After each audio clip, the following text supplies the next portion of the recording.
wanted to tell you that I changed the name to the. Hi guys, this is about to be like a literally like 100 Snapchat story, but I want to talk about something because I'm a little frustrated. It's literally funny because just the other day I was talking to someone and I was telling them how like every time I have an encounter with someone, like I buy something from someone or like meet someone new or like did I have like trust issues of like the second they walk away, like them going home and making a video and saying I was rude or exposing me or saying something that didn't happen like for views. And I don't really understand the like exposing people trend that heavily because I mean everybody does have bad days, but it really irks me when those videos aren't true. Like at least if you're gonna make a video exposing me, like have it be true, you know what I mean? Because that's like one thing, like I did it, I'm sorry I was having a bad day or whatever, but when they're not true, it's just fucked. And I understand, like you have a YouTube channel, like if something like you think happened or whatever, you want to get views or whatever, but like this is also my life and like my livelihood, and like I am still a human being, and if you know that like didn't happen, like the things that you're saying didn't happen the way that you're saying them, like you're fucking over another human being. I just don't get how like people I can meet and like have super small encounters with can turn around and be like, I'm gonna make a video, I'm gonna say she did this, I'm gonna say she said that, and like not care if it like fucks me over because it isn't true. I get it that I've had like a scandal before where I like looked bad or I looked like a liar, like whatever, I did things wrong, but like is it just bandwagon to make me look like a shitty person now when I'm not? Like every single fan I've ever met every single person I ever meet after meeting them, they always tweet me like, you're so sweet, you're such a nice person. Like everyone around me is like, you're a nice person, you're a good person. Like never fucked up to people unless they're fucked up to me first. I don't think that I'm like some kind of celebrity. I don't think I have any kind of hierarchy. I literally think I'm a regular shitty person and I'm always nice to people. So now I just want to start talking about this, I guess, whatever. I want to nip it in the bud before it like blows up. I want to like talk about it now. So all of the drama channels begin saving my Snapchats to make you talk about that. By the way, those drama channels that like save people's Snapchats and like repost them as YouTube videos make so much money. Like that's what I'm going to do when my YouTube channel flops instead of making. Okay, so basically I went to Coachella last weekend and I went with Amari and I had a VIP wristband and Isabella had a VIP wristband and Amari wanted to go, but he didn't have a wristband yet. And so I was like, well, I really want an artist wristband because I really want to try to meet like Lorde and Lady Gaga and all that kind of stuff. So when I get there, I'll buy an artist wristband for my friend and you can buy my VIP. We got to Coachella on Friday. We didn't get out to actually go to Coachella until really late at night. So I couldn't end up buying my artist wristband. The guy like already sold it to someone else or something. The guy selling the artist wristband was like, don't worry, like I got you on Saturday and Sunday, like you can buy it then. So I was like, okay, Amari, I'm going to wear my VIP wristband tonight. We need to find you a wristband. So I went on Twitter and asked if there was anybody selling a wristband that Amari could buy, preferably like a Friday one or a GA one or whatever, because he only needed it for like one night, you know, because he was going to buy mine. After talking to a lot of people, this really nice girl came through and she like started talking to me in my DMs, whatever. We like coordinate to buy her ticket at Coachella. She was at some booth like getting a VIP wristband. She didn't need her GA one anymore. She was like, I'll sell it to you guys for like $400 or whatever. So then everybody was just texting her off of like a million different phones. We were running really late. I kept apologizing for running so late, but then she was also running late, so it ended up working out fine. She was being so sweet. So we get to Coachella. She meets us outside of the VIP entrance. We get there, and I was originally just going to give her like $400, and then I kept apologizing for like how long this took, like how long it took and like how last. So when we get there, like she was really nice, but I could tell she was kind of annoyed, and she kind of insinuated that she like wanted a little more money for us like taking so long, but like she was also running late. Like I'm confused, but whatever. I'm a nice person. I'm not going to sit there and be like, no, we'll only give you this. Like if we inconvenience you at all, of course I want to pay you more. You came and met up with us. You were texting us for the past few hours. It was inconvenient.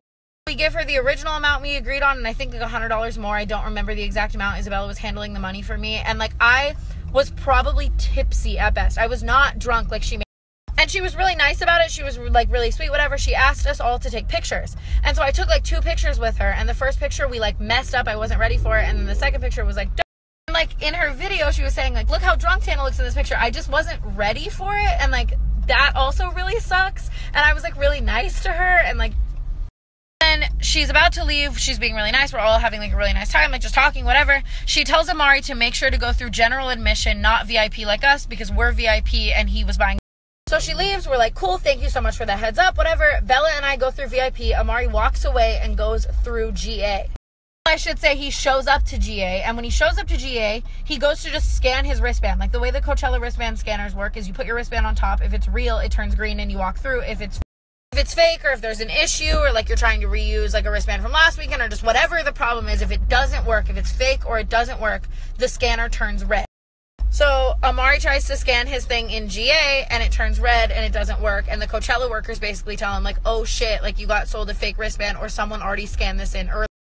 And I was talking to the Coachella people, like the security or whatever, and I was like, no, like there's no way this is fake. I just bought this wristband like just like fucking 5 minutes ago. Like there's no way this is fake. I need to go and then I'm like scanning, I'm like trying to, like, I'm like, no, come here, look. And I like scanned it again, so that was gonna work. Once again, it's red, and they're like, come with us. Come with us. Okay. So then Bella and I are inside of Coachella, and Amari basically, long story short, texted us and said, the Coachella worker said my wristband is fake. It's not scanning. It doesn't work. Like, I'm waiting like on this street corner until Coachella's over for. They literally cut the wristband off of his wrist. If a wristband is just not working and there's some kind of issue or whatever, and you can like get a new one or something, they don't cut it off your wrist. Like, if it's fake, they cut it off your wrist. And I guess like fast forward a little bit, whatever, we text her, we try to talk to her, we're like, is it fake, whatever. She says that it's not fake. She says she's gonna go talk to the Coachella workers tomorrow, blah blah. I was never ever mean to her, even when asking if it was fake. Like, I was just like sad, like it sucks. Like, I was like being sad. Like, I wasn't even saying like you'd like mean things to this girl. I feel like if anyone was like even the slightest bit rude, it was probably me, because like I texted her like the next day, or like I don't know, like the night of, like right off the bat, and I was like, why would you sell me a fake wristband? Like, insinuating. Nobody was being like mean or mad or anything. We were just like asking her questions, like trying to figure out like, is it fake, or like did you scan it in earlier or whatever. And so then she texted me the next day that she like went to a Coachella like help center or what, I don't know exactly what she said, but that basically Amari was like too drunk or something. But like, he wasn't drunk at all. Like, he literally was like tipsy at best. And then the next day, the wristband is gone. They cut it off of him. I give Amari my VIP wristband, and then I go and buy an artist wristband, and Amari uses my VIP. In her video, she like in the comments or whatever, she's like saying like, I saw Amari's Instagram, like obviously they're lying, he was at Coachella. If you go look at my fucking wrist, it's a VIP wristband on my wrist. And so that was that. I never even looked at that encounter with that girl as that stressful. I was just like, damn, like I'm out like $500 or like whatever we spent on the wristband, but it's not a big deal. Like, at the end of the day, money is a material object. I'm not going to sit here and freak out on this girl. Like, maybe the wristband didn't work. I want to give her like the benefit of the doubt. I don't want to be like an asshole, whatever. I'll just give Amari my VIP. Then we have a good time at Coachella. Amari's using my wristband. You guys get the point, whatever. I get home and like 5 days later see a video that's like, TANA MONGEAU scammed me at Coachella.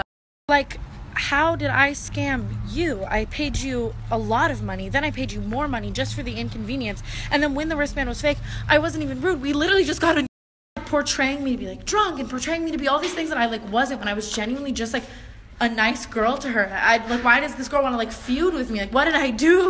It would be one thing if the title was like, TANA MONGEAU was overly drunk when I met her at Coachella, or TANA MONGEAU was a little rude when like she thought that like her ticket was fake, or that she thought I might have scammed. TANA MONGEAU scammed me at Coachella. How did I scam you when I paid you a lot of money for a wristband that didn't even work, and then paid you more money unnecessarily, and then we just got another one?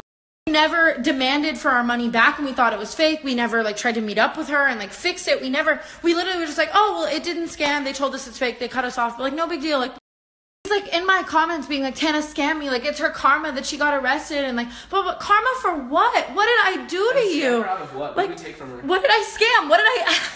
What did we take from you? What did we do mean to you? What did we do wrong to you? Like, we literally just bought something from you and it didn't work. And we asked you why it didn't work. Like, why is that wrong? I'm pretty sure if any of you guys bought a $400 Coachella wristband from someone and then Coachella told you it was fake, you would ask them. I still wasn't even rude. I'm sure most people would be rude. Like, fuck you, you sold me a fake wristband. I was still just like, I'm really sad. Like, what's going on? Like, is it fake? Like, blah, blah, blah. That's the point of the story. I just wanted to tell you guys the real story before this like goes viral and it's another like, TANA MONGEAU's a bad person, when I did nothing to this human being. Nothing. Like, not to sound like a pussy, but like, we were nice to each other. Like, how can that girl be so mean to me when she was so nice to my face? Again, not to sound like a pussy, but it's like every single person I meet, I can't like trust them the way I wish that I could, because people do things like this to me and it hurts and it sucks. And sucks that because I have like followers or a platform or I've had like scandals before, that anyone who meets me would rather make a video about me saying I did things I didn't do to get views than be my... It's like I wasn't even a human being to this girl. It's like I didn't even matter to her at all. It's like, oh, had like a slight confusing encounter with TANA MONGEAU. Now I can get a bunch of views. Fuck her reputation. And it fucking sucks. But I'm not saying anything negative about this girl. I don't want like hate comments left. I just want to clear my own name because I didn't do anything wrong. And I'm confused. I'm not about to have another giant like 5 drama channel interview scandal when I did nothing but try to buy a Coachella ticket for my friend and it didn't work.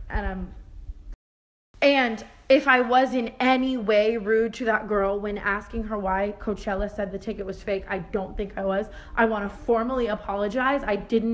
Clearly, I'm not like a rude person. Like we took like pictures and stuff. Like if I didn't like her and wanted to be rude or thought I was better than her, I'd be like, thanks for the ticket, bye. Like we hung out. She doesn't give a shit about that. So, yeah, that's the end of the story. I need to stop trusting random people. It's my fault at this point.